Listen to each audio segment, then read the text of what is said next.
I grew up in a loving family, but I essentially grew up alone. I had no friends for a while.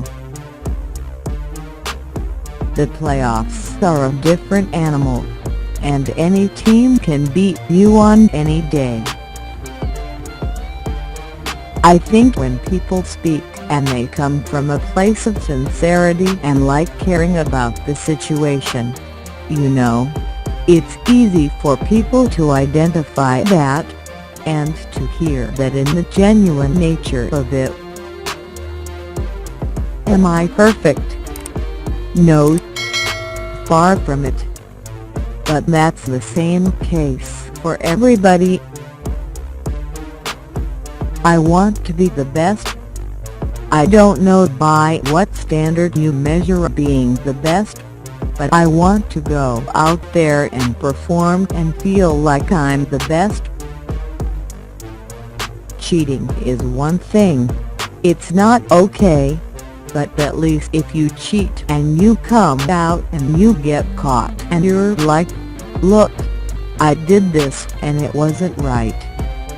This is why I did it. I'm not going to do it again.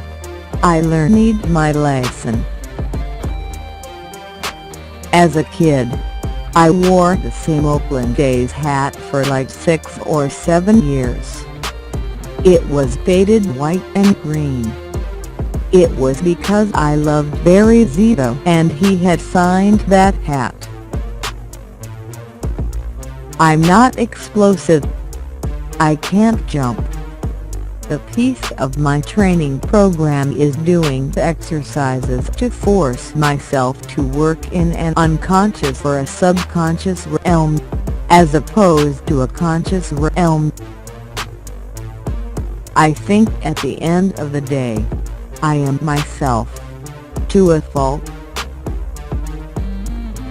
You always have to surround yourself with people that are more knowledgeable than you or are better at certain skill sets than you are, so they pull you up.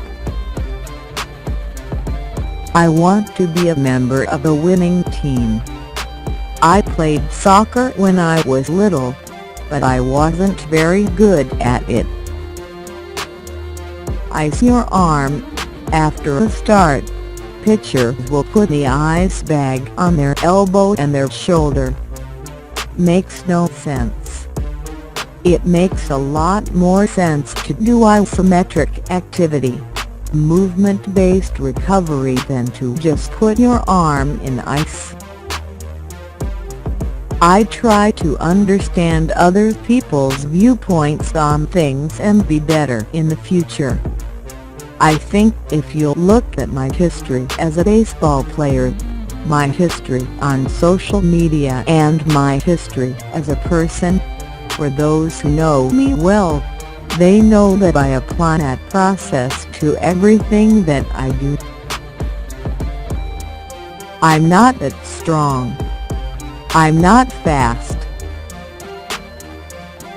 I take a lot of pride in growing my brand and connecting with young fans and with the reach that Lids has. With 1,200 plus locations and the amount of merchandise they sell gives me a large opportunity to reach out to fans and keep connecting and trying to grow the game of baseball. Lids has been a partner in that pursuit for a long time. I wasn't a natural-born athlete. I was made. I like the two-seam fastball. That's a pitch I'm fascinated with. That's how I choose to approach my career. I'm constantly trying to find an edge and find the next way to improve myself. You grow from failure. That's one thing I try to apply to my life in all aspects. I grew up going to Dodger Stadium, and I would look out there on the field with my dad and say, "Man, those guys are superstars." and they were.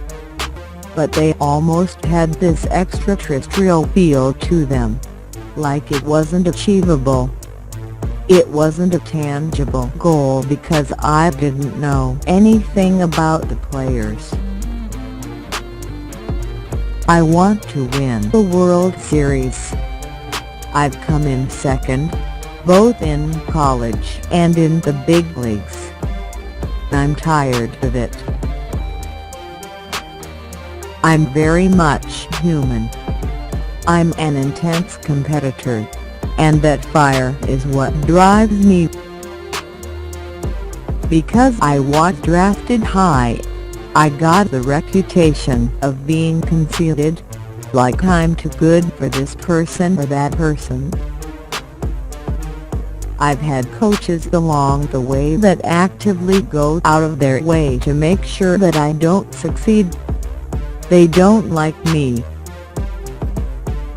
Everybody is afraid of risk. I'm not a loose cannon. If I'm wrong, I say so. I want to be happy. I want to enjoy playing baseball. I am not tired of being baseball's designated outspoken guy. It's just me being me. I hate losing. It drives me nuts. The better I am, the better the team is. So you should want me to be selfish about how good I am. Why would you lock yourself in a situation that may not make you happy? I think that's highly inefficient. I ignore the vast majority of things people say to me online. Sometimes I respond, but all you see is the response. Everyone makes mistakes in the past. I try to learn from them. I try to learn from them as quickly as I possibly can. I don't go out of my way to harass anybody. But, I mean, if you're going to come at me, that's just what I do. Let everybody compete on a level playing field. I do think more players should engage with fans, especially on social media. I understand that the truth can upset people, but I'm never going to stop sticking up for myself, or for what I think is right. As soon as I sense you're developing feelings, I'm going to cut it off. Because I'm not interested in a relationship and I'm emotionally unavailable.